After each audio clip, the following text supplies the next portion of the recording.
Yeah, you go. A great deal of artists are presented today with an agonizing choice. Accept a client that demands the use of generative AI, or accept to remain in a job where your manager is pushing generative AI down your throat, or stop making money through your art. A great deal of artists, a great many artists are making the choice of deserting the profession. They tell themselves, I'm going to go study something else. I'm going to change my career because the skills that I've spent the past decade learning are obsolete. But that's not the case.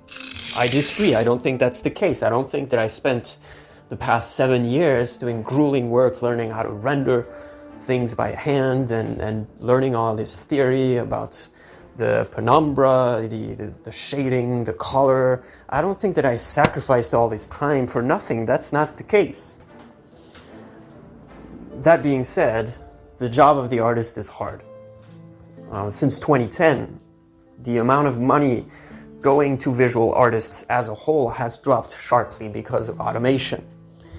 And increasingly we are heading toward a world where only a very small minority of artists will make money through their art, and even those will have to have day jobs on the side. And so I have to admit to myself that maybe I'll never get my big break, maybe I'll never be a full-time artist, and a lot of us have to admit that. And I want you to know that I think that's okay. I think there's always been a trade-off between freedom on the one hand, authenticity, and on the other hand, money.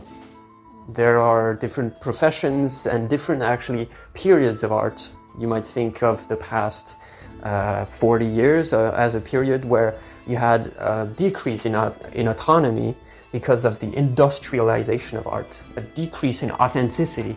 More and more you are being told what to do at an increasing degree of detail as an artist.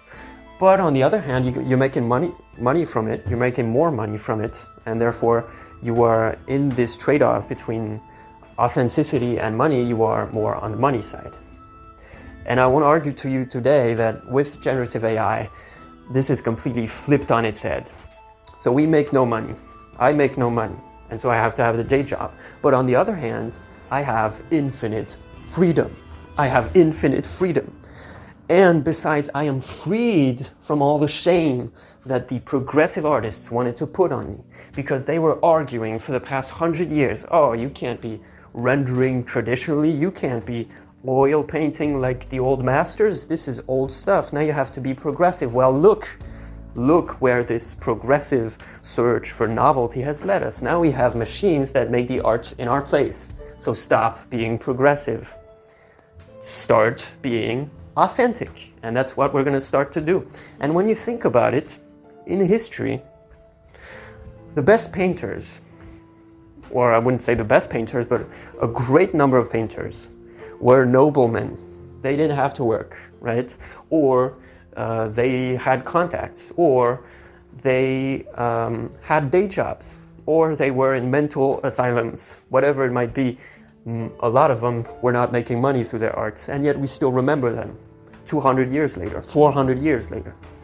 You know that guy, Dürer, Albrecht Dürer, he was painting portraits of people, even though he was a nobleman. He was a ruined nobleman. So at the end of the day, the fact that we have to have day jobs while we make art on the side does not make us bad artists. And I think most artists today who are deserting the field are making the right choice, because they are choosing authenticity and art over monetary reward.